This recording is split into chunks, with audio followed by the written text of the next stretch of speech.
মানুষের ডান কাঁধে এবং বাম কাঁধে দুইজন ফেরেশতা থাকে।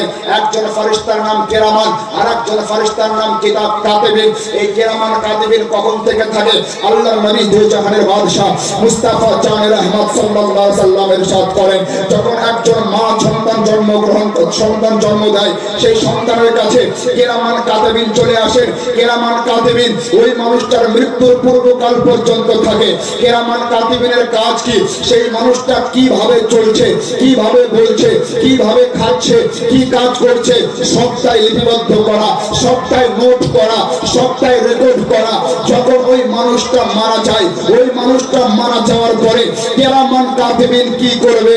আল্লাহর নবী দো জাহানের বাদশা সাল্লাল্লাহু তাআলা আলাইহি ওয়াসাল্লাম থেকে প্রমাণিত আছে যে রাসূল পাক ইরশাদ করেন, কেরামান কাতিবিন তখন আল্লাহর দরবারে বলবেন, আল্লাহ তোমার অমুক বান্দা, তার কাছে জন্মের পর থেকে নিয়ে মৃত্যুর লগ্ন পর্যন্ত থাকলাম, নামাজ পড়লো না লিপিবদ্ধ করলাম, গালি দিয়েছে কি যায়নি লিপিবদ্ধ করলাম, ভালো কাজ করলো কি করলো না লিপিবদ্ধ করলাম।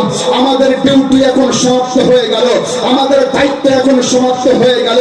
তোমার এই বান্দা তো মারা গিয়েছে, আমরা কেরামান কাতিবিন আমাদের ইচ্ছা, আমরা চাই তোমার ইবাদত আমল করব, তোমার তাসবিহ তাহলিল করব, তোমার জিকির আজকার করব। ওগো আল্লাহ, আমরা কেরামান কাতিবিনকে আপনি জান্নাতের মধ্যে কোনো একটা স্থান দিন, অথবা আকাশের মধ্যে কোনো একটা আকাশের জায়গা দিন, যে জায়গায় বসে বসে আমরা কেরামান কাতিবিন আপনার জিকির ও আজকার করব, আপনার তাসবিহ তাহলিল করব, আপনার উপাসনা করব, আপনার আরাধনা করব, আপনার ইয়াদে থাকব। তখন আল্লাহ কেরামান কাতিবিনকে বলেন, হে কেরামান কাতিবিন, আমার অমুক বান্দা সে তো মুমিন ছিল, জন্মের পর থেকে নিয়ে মৃত্যু পর্যন্ত তার কাছে থাকলে মৃত্যুবরণ করেছে, ইন্তেকাল করেছে, কবরস্থানে দাফন করার পরে ভাই আপন বাড়িতে চলে গিয়েছে, বন্ধু আপন বাড়িতে চলে গিয়েছে, আত্মীয় স্বজন আপন বাড়িতে চলে গিয়েছে, গ্রামবাসী আপন বাড়িতে চলে গিয়েছে, সবাই আপন আপন বাড়িতে চলে গিয়েছে। আমার এই বান্দা কিয়ামত পর্যন্ত একাই থাকবে, আমি আল্লাহ চাই না। কেন? এই জন্য এই বান্দা মুমিন ছিল, এই বান্দা মুসলমান ছিল, এই বান্দা আমার নবীর আশিক ছিল, এই বান্দা আমার নবীর দিওয়ানা ছিল। অতএব কেরামান কাতিবিন তোমরা জন্মের পর থেকে নিয়ে মৃত্যু পর্যন্ত দুই কাঁধে ছিলে, আজ থেকে তোমাদের দায়িত্ব, সে মারা গিয়েছে, তাদের কবরের মধ্যে তোমরা থাকবে কতদিন পর্যন্ত?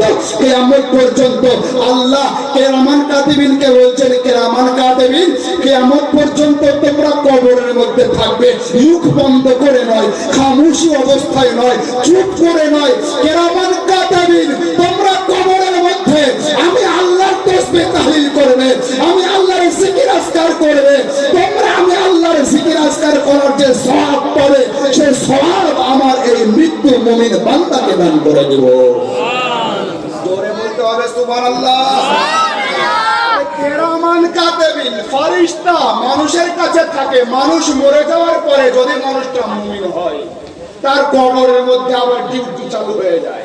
ডিউটিটা কি? আল্লাহর তাসবিহ তাহলিল করা, আল্লাহর জিকির আজকার করা। কেরামান কাতিবিন জিকির আজকার করছে, আল্লাহর তাসবিহ তাহলিল করছে, আর কেরামান কাতিবিনের জিকির আজকারের সওয়াব আল্লাহ ওই মুমিন বান্দার আমলনামায় দান করছেন। তো এটা সবার জন্য নয়, এটা মুমিনদের জন্য, এটা মুসলমানদের জন্য, এটা ঈমানদারদের জন্য, এটা নবীর প্রেমিকদের জন্য, এটা নবীর আশিকদের জন্য, এটা নবীর দিওয়ানাদের জন্য। সম্মানিত হাজিরিন, আরেকটা কথা আমি আপনাদের সামনে বলছিলাম যে আমরা আল্লাহর ওলিদের হাতে চুম্বন দিই কি দিই না? আমরা আল্লাহর ওলিদের হাতে চুম্বন দিই, আমরা আমাদের পিতা মাতাদের পায়ে হাতে চুম্বন দিই। আচ্ছা মুসলমান বলি তো, এখানে কতজন মানুষ আছেন যারা উমরা করেছেন? হাত তুলবেন। এমন কেউ আছেন? বাপজি আমার উমরা করেছেন। আর কেউ আছেন? হাজি সাহেব আপনি উমরা করেছেন। আর কেউ আছেন? আচ্ছা বাপজি আমার আছেন। এরকম ভাবে যাই হোক, অনেকে আছেন আপনারা উমরা করেছেন, অনেকেই আছেন আপনারা হজ করেছেন। আচ্ছা বলুন তো, বর্তমান সময় উমরা করার জন্য কত টাকা দরকার? কমপক্ষে 1 লক্ষ টাকা, কমপক্ষে 1 লক্ষ টাকা। আর যদি হজ হয় তাহলে কম বেশি 5 থেকে 6 লক্ষ টাকা, 5 থেকে 6 লক্ষ টাকা হজ। তো হজ করলে উমরা করলে কি হয়? আল্লাহর নবী দোজাহানের বাদশা মুস্তাফা জানের আহমদ সাল্লাল্লাহু আলাইহি সাল্লাম বলছেন, আমার উম্মতের মধ্যে কেউ যদি কাবাকে দেখার পরে রবের দরবারে চায়, তার অন্তর জায়েজ চাওয়াটা আল্লাহ সঙ্গে সঙ্গে পূর্ণ করে দেয়। আল্লাহর নবী দোজাহানের বাদশা মুস্তাফা জানের আহমদ সাল্লাল্লাহু আলাইহি সাল্লাম বলছেন, কেউ যদি হজ করে, কেউ যদি উমরা করে, খানায় কাবাকে তওয়াফ করলো, খানায় কাবাকে তওয়াফ করার জন্য তার জীবনের গুনাহ খাতাকে আল্লাহ এমন ভাবে মাফ করে দিলেন, যেমন একজন মা সন্তান জন্ম দেয়, ওই কচি সন্তানের নবজাতক বাচ্চার জীবনে কোনো গুনাহ থাকে না, কোনো পাপ থাকে না, ঠিক তেমনি ভাবে একজন আল্লাহর বান্দা উমরা করলে, হজ করলে তার জীবনের সমস্ত গুনাহ খাতাকে আল্লাহ মাফ করে দেয়। তাহলে হজ করার জন্য, উমরা করার জন্য ভারত ছেড়ে আরব যেতে হয় কি হয় না? আরব যেতে হয়। তো আরব না গেলে কি, সৌদি আরব না গেলে, মক্কায় না গেলে কি আপনার হজ উমরা হবে? হজ উমরা হবে না। কিন্তু আপনাকে বলছে আপনি সকাল পর্যন্ত, ফজরের আগ পর্যন্ত হজ করতে পারবেন বাড়ি থেকে বসে বসে, উমরা করতে পারবেন বাড়ি থেকে বসে বসে। এমন একটা ওসিফা আমি আপনাকে বলে দিলাম।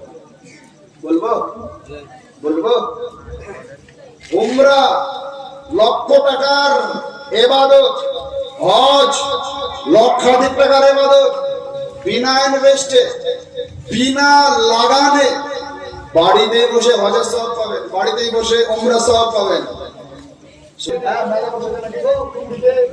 ওরে বাবা রে, সব জায়গাতে মেলা না হলে জালসা হবে না। মেলাতে দুনিয়ার লোক, জালসাতে লোক নাই, এইরকম ঘটনা ঘটছে। হ্যাঁ, আসুন চটচট করে দিয়ে যান। আমি আপনাদেরকে বলে যাব যে বাড়িতে বসে বসে উমরা করার সওয়াব পাবেন, বাড়িতে বসে বসে হজ করার সওয়াব পাবেন ইনশাআল্লাহ তাআলা। সম্মানিত হাজিরিন, আমি বলছিলাম আমরা হলাম আহলে সুন্নাত ওয়াল জামাত। আমরা আল্লাহ ওলিদের হাতে চুম্বন দেই, আমরা আল্লাহ ওলিদের পায়ে চুম্বন দেই, আমরা মা বাবার হাতে চুম্বন দেই, আমরা মা বাবার পায়ে চুম্বন দেই। এই চুম্বনটাকে কেন্দ্র করে অনেকগুলো মানুষ বলে থাকে যে সুন্নি জামাতের মানুষেরা পীরের হাতে সিজদা করে, পীরের পায়ে সিজদা করে। শুনুন, সুস্পষ্ট কথা, আহলে সুন্নাত ওয়াল জামাতের নিকটে আল্লাহ ছাড়া সৃষ্টির কোন জিনিসকে সিজদা করা হারাম। যে জানছে আর বলার দরকার নাই। আমি যে 10 মিনিট আছি কিছু শুনিয়ে দিই, নিয়ে নেন। পরবর্তী সময় আমি জানি আর আমাকে ডাকবেন না, হয়তো আমি এখানে আসবো না, আমাকে আর পাবেন না। হ্যাঁ, তো যতক্ষণ আছি শুনে নিন, জেনে নিন, বুঝে নিন, নিয়ে নিন। তো আল্লাহর নবী দোজাহানের বাদশা সাল্লাল্লাহু আলাইহি সাল্লামের শরিয়াতে আল্লাহ ছাড়া অন্য কাউকে সিজদা করা যায় না, অন্য কাউকে সিজদা করা চলে না। হযরতে আবু হুরায়রা রাদিয়াল্লাহু তাআলা আনহু থেকে বর্ণিত, তিরমিজি শরীফের মধ্যে হাদিস বর্ণিত আছে, আল্লাহর নবী সাল্লাল্লাহু আলাইহি সাল্লাম যখন মক্কা থেকে মদিনায় হিজরত করেছিলেন, সেই মদিনায় বসবাসকারী আনসার সাহাবায়ে কেরামের মধ্যে একজন সাহাবী একটা উট মাথার আপনার বিকৃতি ঘটেছিল, মাথার মস্তিষ্ক নষ্ট হয়ে গিয়েছিল, ব্রেন নষ্ট হয়ে গিয়েছিল। সেই উটটা আপনার মানুষকে দেখলে আঘাত করত, কামড়ে দিত, আক্রমণ করত, পাগল হয়ে গিয়েছিল।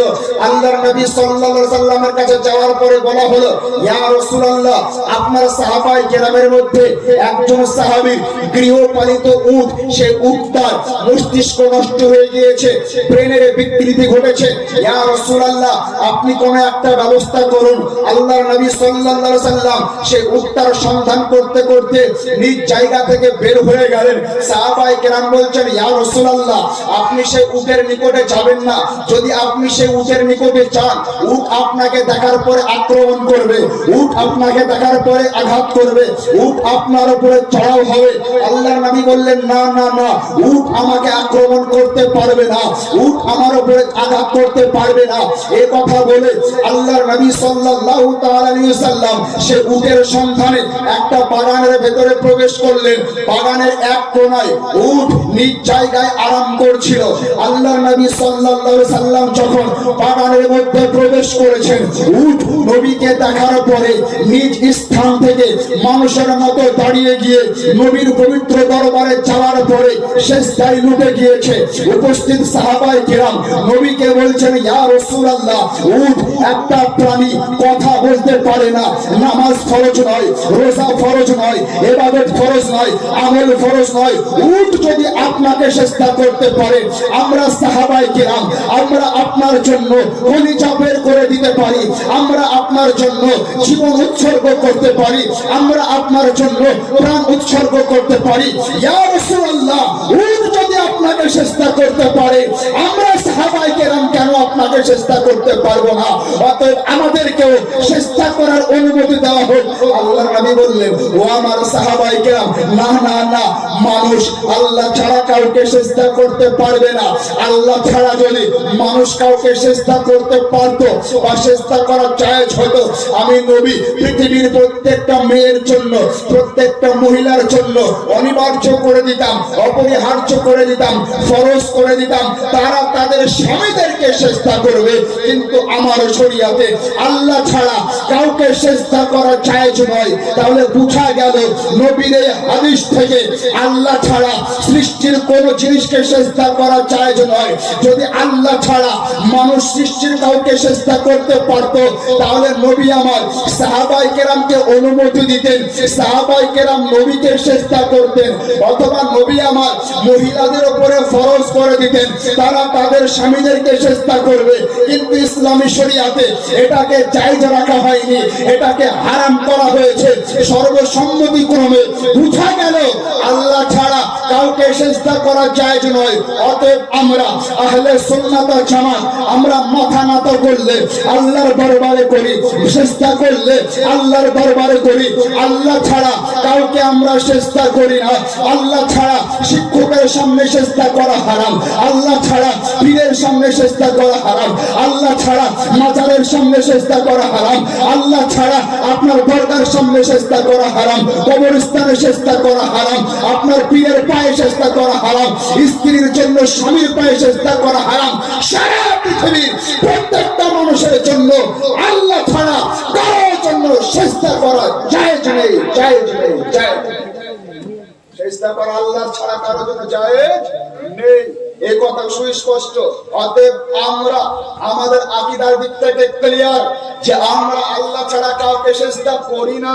এবারে পা ফাড়ওয়া, হাত ঝাড়ওয়া, আর গাওয়া কা গোশত খাওয়া, আর কুকুরের প্রস্রাব পাক বলওয়া, ওরা বলে যে এই সুন্নিরা পীরের হাতে চুমা দেয়, এর কোনো দলিল নাই। আচ্ছা, আপনারা চামচিকা বুঝেন? চামচিকা, চামচিকা একটা বাদুড়ের মতো পাখি হয়, তো শরীরে হাড় কম, পুরো শরীরে নাকি হাড় নাই, এরকম একটা কথা শুনতে পাওয়া যায়। ওর জীবন বৃত্তান্ত, ওর শরীরের দেহ নিয়ে আমার গবেষণা নাই। তো একটা প্রাণী, একটা পাখি, তো চামচিকার বৈশিষ্ট্য সমূহের মধ্যে একটা বৈশিষ্ট্য হলো চামচিকা দিনের বেলাতে দেখতে পারে। চামচিকা আরে বাদুড়ের মতো থাকে গো, বাঁশের মধ্যে, গাছের মধ্যে থাকে, চিচি চিচি করে। ওই চামচিকা দিনের আলো দেখতে পায় না, মানে সূর্য যে আলো দেয়, এই আলো চামচিকার চোখে পড়ে না। এখন যদি কোনো চামচিকার জবান খুলে যায়, আর ওই চামচিকা যদি আপনাদের সামনে এসে বলে যে জাবালপুরের মানুষ, তোমরা কি জানো গত 1 মাস থেকে সূর্য ওঠেনি? তো চামচিকার কথা বিশ্বাস করা যাবে? কেন? ও তো দেখতেই পায় না, ওর তো চোখই না। সূর্য উঠলেও কি না উঠলে কি সবই সমান। হ্যাঁ, তো ওইরকম হচ্ছে ওই জাত চামচিকার মতো। চোখ থাকার পরে কোরআন হাদিসে আছে, কিন্তু ওরা খুঁজে পায় না, আর খুঁজে পালেও বলে না। কারণ যদি বলে দেয় তাহলে মুসলমানদের মধ্যে একটা ইউনিটি তৈরি হয়ে যাবে, মুসলমানদের মধ্যে একটা ঐক্য তৈরি হয়ে যাবে, ইত্তেফাক আর ইত্তেহাদ তৈরি হয়ে যাবে। আর ইহুদিরা চায় যে পৃথিবীতে আমরা যদি আমাদের ক্ষমতাকে প্রতিষ্ঠিত করতে চাই, তাহলে মুসলমানদের মধ্যে বিভাজন করতে হবে। আর মুসলমানদের মধ্যে বিভাজন করার জন্য এই জাতিটাকে ইহুদিরা ব্যবহার করে ডলার দিয়ে, টাকা দিয়ে আপনাদের। হ্যাঁ, ওই জন্য ওরা সব কথা বলে না। দালাইলুল নবুওয়াতের মধ্যে আদেশ বর্ণিত আছে, এছাড়া বহু কিতাবের মধ্যে আদেশ বর্ণিত আছে। আল্লাহর নবী সাল্লাল্লাহু আলাইহি ওয়াসাল্লামের সাহাবী হযরত আব্দুল্লাহ ইবনে ওমর রাদিয়াল্লাহু তাআলা আনহু তিনি বর্ণনা করেন যে রাসূল পাক সাল্লাল্লাহু আলাইহি ওয়াসাল্লামের সাথে আমরা সফর করছি। সফর করতে করতে আল্লাহর নবী একটা মরুভূমির উপর দিয়ে সফর করছেন। মরুভূমির মধ্যে একজন গ্রাম্য ব্যক্তিকে দেখলেন, একজন আরাবিয়ান ব্যক্তিকে দেখলেন।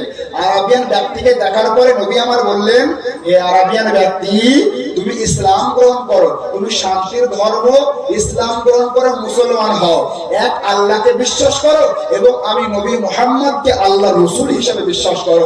সেই গ্রাম্য ব্যক্তি বললেন, ইয়া রাসূলুল্লাহ, হে আব্দুল্লাহর সন্তান মুহাম্মদ, আমি আপনাকে আল্লাহর নবী হিসেবে বিশ্বাস করব, আমি আল্লাহকে এক বলে বিশ্বাস করব, তবে আমার একটা শর্ত আছে। বলে, শর্ত কি? আমার শর্ত হচ্ছে আপনাকে একটা অলৌকিক ঘটনা দেখাতে হবে, একটা মুজিজা দেখাতে হবে। মুজিজা কাকে বলা হয়? যেটা মানুষের সাধারণ ক্ষমতার মাধ্যমে সংঘটিত হয় না, সেটা হচ্ছে মুজিজা। যেমন আকাশের চন্দ্র দুইটা টুকরা হওয়া, এটা মানুষের আঙ্গুলের ইশারায় হবে না, কিন্তু আপনার আমার নবী মুস্তাফা জানে রহমত সাল্লাল্লাহু আলাইহি ওয়াসাল্লাম আকাশের দিকে আঙ্গুল করে, আকাশের উপরে চাঁদের দিকে আপনার আঙ্গুল করে ইশারা করে দেন, আকাশের চন্দ্র দুইটা টুকরো হয়ে যায়। আল্লাহর নবী সাল্লাল্লাহু আলাইহি সাল্লাম আকাশে আঙ্গুলে ইশারা করেন, ডুবে যাওয়া সূর্য আবার পুনরায় নিজ জায়গায় ফিরে চলে আসে। আল্লাহর নবী সাল্লাল্লাহু আলাইহি সাল্লামকে আল্লাহ পাক এমন ক্ষমতা দান করেছেন, অন্ধ মানুষ চোখে হাত স্পর্শ করে দিয়েছেন, চোখের জ্যোতি ফিরে চলে এসেছে। আল্লাহর নবীকে আল্লাহ এমন পাওয়ার দান করেছেন, আল্লাহর নবী কোন মানুষের চোখ বের হয়ে গিয়েছে, রক্ত প্রবাহিত হচ্ছে, আল্লাহর নবী মুখ থেকে থুতু মোবারক বের করে চোখে লাগিয়ে দিয়েছেন, সঙ্গে সঙ্গে সুস্থ হয়ে গিয়েছে। আল্লাহর নবী কোন মানুষের মাথাতে হাত বুলিয়ে দিয়েছেন, চুল নাই, সঙ্গে সঙ্গে চুল গলে গিয়েছে। সেই রাসূল দোজাহানের বাদশাকে সেই সাহাবী বলছেন, সেই গ্রাম্য ব্যক্তি বলছেন, হে আব্দুল্লাহর সন্তান মুহাম্মদ, আমি ইসলাম ধর্ম গ্রহণ করব, কিন্তু একটা শর্ত আছে। শর্ত হলো আপনাকে একটা মুজিজা দেখাতে হবে। মুজিজাটা কি? মুজিজাটা হলো ওই যে কিনারায় গাছ, ওই গাছটা যদি আপনার নিকটে আসতে পারে আর গাছ মানুষের মতো জবান খুলে যদি আপনি আল্লাহর নবী হওয়াকে সাক্ষী দেয়, তাহলে এই দৃশ্য দেখে আমি আপনার প্রতি বিশ্বাস আনবো। জোরে বলতে হবে সুবহানাল্লাহ।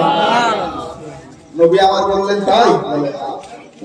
আল্লাহর নবী দোজাহানের বাদশা সাল্লাল্লাহু আলাইহি সাল্লামের অন্তরের আধ্যাত্মিক ইশারা হলো, গাছ নিজ জায়গা থেকে শিকড় উঠিয়ে মানুষের মতো হাঁটতে হাঁটতে নবীর দরবারে আসলো। আসার পরে আসসালাতু ওয়াসসালামু আলাইকা ইয়া রাসূলুল্লাহ, আসসালাতু ওয়াসসালামু আলাইকা ইয়া হাবিবাল্লাহ, আসসালাতু ওয়াসসালামু আলাইকা ইয়া নূরাম মিন নূরিল্লাহ, এইভাবে দরুদ ও সালাম পাঠ করতে থাকলো আর আল্লাহ এবং আল্লাহর রাসূলের প্রতি সাক্ষী প্রদান করতে থাকলো। তারপরে কি করলো? গাছ নিজের পাতাগুলোকে, নিজের ডালগুলোকে জড়ো সড়ো করে মানুষের মতো আদব সহকারে, ভক্তি সহকারে নবীর পবিত্র কদমে পড়ে সিজদারত অবস্থায় হয়ে গেল। জোরে বলতে হবে সুবহানাল্লাহ, আর একটু জোরে বলতে হবে সুবহানাল্লাহ। গাছ নিজের গাছের পাতা ডালপালাগুলোকে গুছিয়ে জড়সড় করে নবীর পবিত্র কদমে সিজদারত হয়ে গেল। আল্লাহর নবী সাল্লাল্লাহু আলাইহি সাল্লামের এই মুজিজা দেখার পরে ওই গ্রাম্য ব্যক্তি বলে উঠলেন, ইয়া রাসূলুল্লাহ, আমার জন্য যথেষ্ট হয়েছে, আমি আর মুজিজা দেখতে চাই না। আশহাদু আল্লা ইলাহা ইল্লাল্লাহ ওয়া আশহাদু আন্না মুহাম্মাদান আবদুহু ওয়া রাসূলুহু, কালেমা পড়ে সঙ্গে সঙ্গে মুসলমান হয়ে গেলেন। তারপরে সেই সাহাবী আল্লাহর নবীকে বলছেন, ইয়া রাসূলুল্লাহ, গাছ আপনার নিকটে আসে, গাছ আপনার কালেমা পড়ে, গাছ আপনার কথার সাক্ষী দেয়, গাছ এক আল্লাহ হওয়াতে সাক্ষী দেয়, গাছ আপনার উপরে দরুদ ও সালাম পড়ে। ইয়া রাসূলুল্লাহ, গাছ আপনার নিকটে এসে আপনার কদমে সিজদা করে। আমি তো মানুষ, আমি তো মানুষ, আমি তো আপনার সাহাবী হয়েছি, এর পূর্বে বেঈমান ছিলাম, মুশরিক ছিলাম। ইয়া রাসূলুল্লাহ, আমার প্রেমে ঢেউ মেরেছে, আমার প্রেম উদলে পড়েছে। ইয়া রাসূলুল্লাহ, গাছ আপনাকে সিজদা করে, আমি আমিও আপনাকে সেজদা করতে চাই। আল্লাহর নবী বলেন, না না না, তুমি মানুষ, তুমি সাহাবী, আমি নবী, আমাকে তুমি সেজদা করতে পারো না। আল্লাহ ছাড়া কাউকে সেজদা করা চলে না। আল্লাহ ছাড়া সেজদা যদি কোনো জিনিসকে করা যেত, তাহলে আমি নবী মায়েদের বলতাম তারা যেন তাদের স্বামীদের সেজদা করে।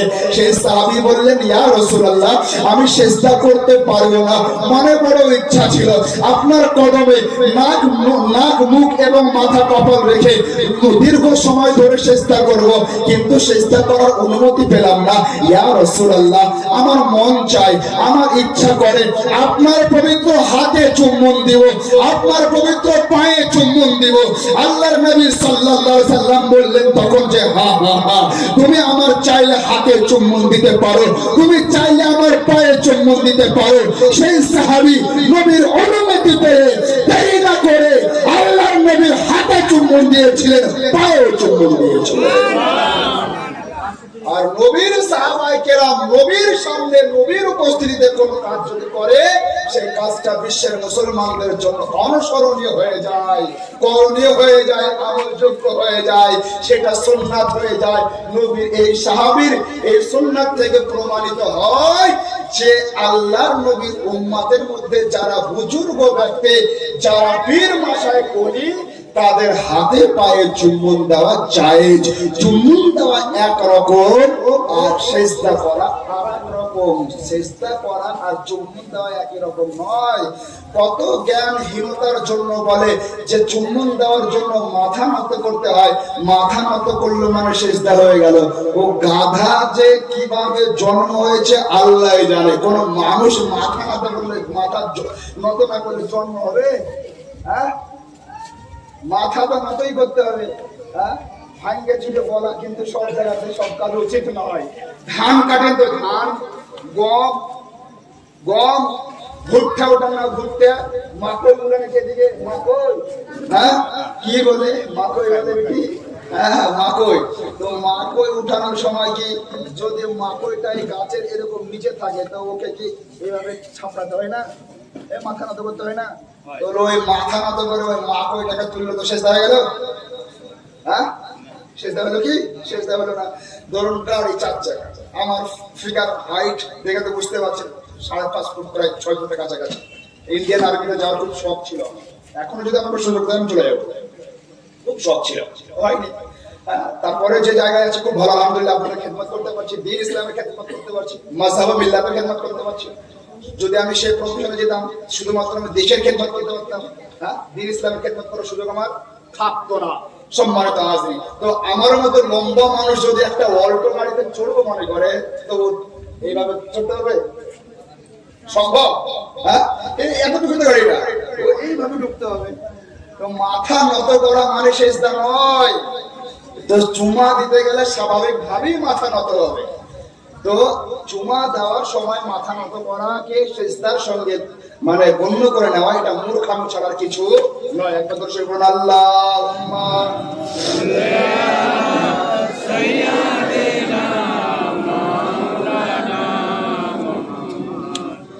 ওয়া আলা আলি সাইয়্যিদিনা মাওলানা মুহাম্মদ সাল্লাল্লাহু আলা মুহাম্মাদিন।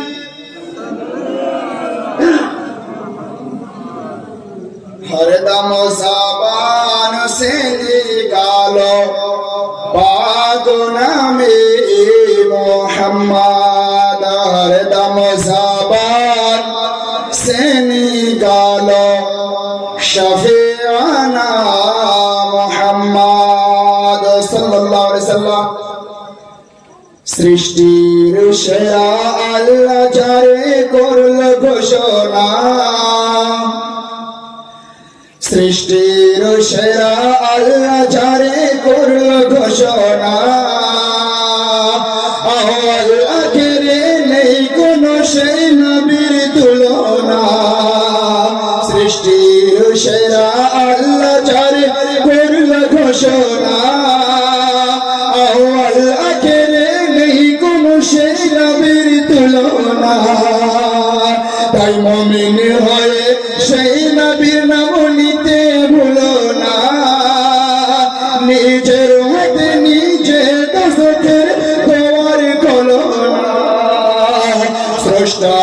শ্রেষ্ঠ সৃষ্টির সেরা আমার নবী কি বলেন, স্রষ্টার শ্রেষ্ঠ সৃষ্টির সেরা আমার নবী কি বলেন, কোরআন হাদিসে এর বহুই প্রমাণ পাবে। মেরাজ সফরে মেরাজ সফরে গিয়ে আমার নবী আযাব দেখেন দুই চোখে, আযাব দেখিয়া সেজদায় পড়িয়া কাঁদে ঝরে যায়। নবীর এই দৃশ্য দেখে আল্লাহ বলে বন্ধু গো মাথা তোলো না, মাফ করে দেব আমি তোমার উম্মতের গুনাহ। সৃষ্টির সেরা আল্লাহ যারে করল ঘোষণা, আউয়াল আখের নেই কোনো সেই নবীর তুলনা। আল্লাহুম্মা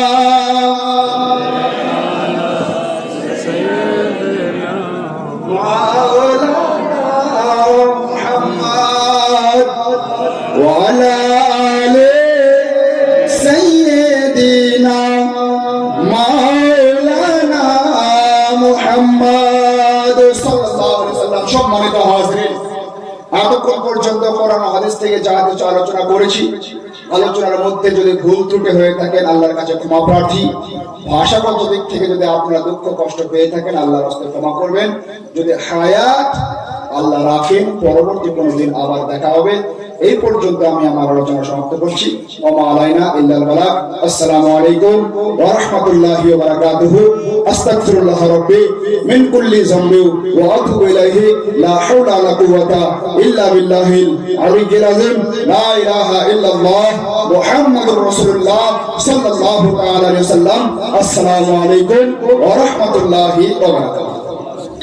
कि नबी है सहारा हमारा, ये नबी है सहारा हमारा, तुम्हारा नहीं और चारा हमारा, तुम्हारा नबी है सहारा हमारा, तुम्हारा। আমি সময় নষ্ট না করে হুজুর চলে এসেছেন, এবার আমাদের হুজুরের জবান থেকে মূল্যবান কথা শুনতে হবে। আসল হযরত ইস্তেকবাল করি। নারে তাকবীর, নারে রিসালাত, নারে রিসালাত।